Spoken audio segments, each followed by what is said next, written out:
Good morning, children. So, today we are going to see chemistry. First, take your content page and mark the chapter 3, 5, 6, 14, and 15 for your chemistry.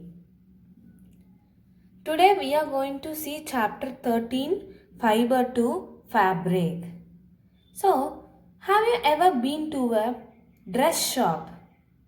What are the different materials of dresses you could see there? Silk, cotton, synthetic. No, my dear children? Why there is a difference in the materials which make up a dress? Can we wear a woolen sweater in summer? No, we would sweat more. Can we wear a cotton dress in winter? Obviously, no. We would be shivering in the cold and we want a warm dress to be worn in winter season. So, according to the season, we choose our dress and the dress materials also. Okay. Take a old dress of yours and try checking the material in which the dress is made up of. Now, take a piece of cloth from that dress. Either you can tear it if it is an old dress, or if you have another waste cloth also, just take it and find out the material in which the dress is made up of. From that cloth, you take a piece of cloth alone. Now, try picking out the thread which makes up the dress. Is it coming out? Yeah. So, it is evident that all the dress materials are made up of thread. The thread depends on the material in which the dress is made up of. If it is a cotton dress, then the thread will be made up of cotton. If it is a silk dress, then the thread will be made up of silk. So, in our chapter, as the heading says, fiber to fabric. Fiber means the thread which makes up the fabrics. Fabrics means a whole form of dress. Okay, from the thread how the dress is made up of is what we are going to see in this chapter. So, fiber means the smallest unit which is visible in your textile materials, that is in your dress. Okay, the threads are called as fiber and the dress is called as fabric. Now, have you felt difficulty to enter a thread into the eye of the needle for stitching? Why? The thread will have some small pieces or small strands coming out. What is the thread actually made up of, my dear children? The thread is made up of fibers. The fibers will join together, and after twisting together we get in the form of thread. That is visible when we try to enter the thread in the eye of the needle. You will have some small strands coming out from the thread. When you take a piece of thread and try twisting it, you can see the small fibers which made up the thread. Next, we are going to see about yarn. Yarn is nothing but a group of threads. I can write it as group of threads.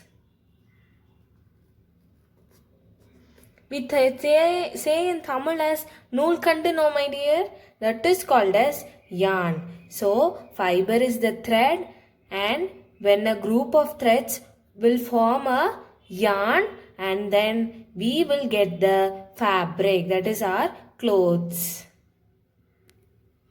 My dear children, now we are going to see about the types of fibers. The fibers are of two types, natural fiber and synthetic fiber. Natural fiber means, as the name tells, it is available to us from the nature itself. Example, cotton, jute, silk, wool. Synthetic fibers are also called as man-made fibers or artificial fibers. Nature will be providing us the fibers, but we cannot rely on nature always. Man will think a step ahead. So he brought some new changes in the field of textile by producing fibers.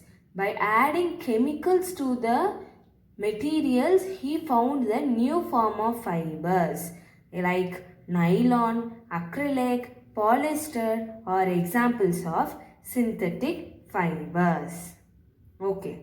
Now let us come to the natural fibers. The natural fibers are again classified into from the plant obtained and from the animals obtained fibers. From the plants, what are the fibers we are getting? Cotton and jute. Whereas from animals, wool and silk. Silk is obtained from silkworm. Wool is obtained from goat or sheep. The hairs of the goat or sheep is your wools, and that is how we have our sweaters. Okay, my dear children. Now let us see in this chapter regarding the process how we get the fibers from the plant. In the natural fibers, there is two classification, that is from plants and from animals. In this chapter, we will be learning about only the fibers obtained from plant, cotton and jute in detail. Okay. So cotton. Cotton is, where do we find the cotton? Have you ever been to the cotton field? In the fields, the cottons grow as plants. So cotton is a fiber obtained from the plants. Okay. For a plant to grow, you need certain conditions. That is the soil conditions, temperature, water, etc. So, for the cotton to grow effectively, you need the black soil and a warm climate. Okay, my dear children. So, where is these conditions are available? In Gujarat, Maharashtra, Rajasthan and Karnataka, we have this suitable condition, and so the cotton plants are grown effectively and enormously. Enormously means more in number in these states. Okay. Where do we get the cotton fiber from the cotton plant? You have different parts of the plant, but which part of the cotton plant is giving us the fibers? It is from the fruit of the cotton. The fruit of the cotton is called by the name as cotton bolls, not as B-A-L-L-S, balls, my dear children. It is bolls, cotton bolls. The fruit of the cotton plant is called as cotton bolls. If you have been to a cotton field, you would see that after the crop is grown well and it is ready to be harvested, the entire cotton field will look like a snow field, because in the fruit you will have the cotton. From the cotton bolls only the cotton fibers are extracted. They are produced from the cotton bolls. The manufacturing process, we will see that in later part of the chapter in detail. Next we are going to see about the jute fiber. Jute is also a plant fiber and it is also requiring some conditions for its growth. Like it requires lot of water and it grows well in rainy season. So where does this kind of situation prevail? It prevails mostly in Assam, West Bengal and Bihar, where there is lot of water present. and thereby leading to the growth of jute plant in an effective manner. Okay, from which part do we get the jute fiber from the jute plant? It is from the stem of the jute plant. Okay, so we saw that in cotton from the fruit, that is cotton bolls, the fibers are extracted. We just pick the fruit and it is given for manufacturing processes in the industry. Similar way, the jute fiber is extracted from the stem. How do we get it from the stem? They will collect all the stems of the jute plant and immerse in water. Immerse means putting inside the water and leaving as such for few days. So that what happens when you drop a plant in water and leave it for few days? It will rot. No, my dear children? Yes, the same thing happens here in your jute also. The jute plant will rot and leave the fibers as such in the water, and then it is taken for manufacturing process. So, from the stem we get the jute. The stems are immersed in water and after they rot, we get the jute fibers. Okay, my dear children. Now let us see the advantages of natural and synthetic fibers. Why there is a classification in the fibers?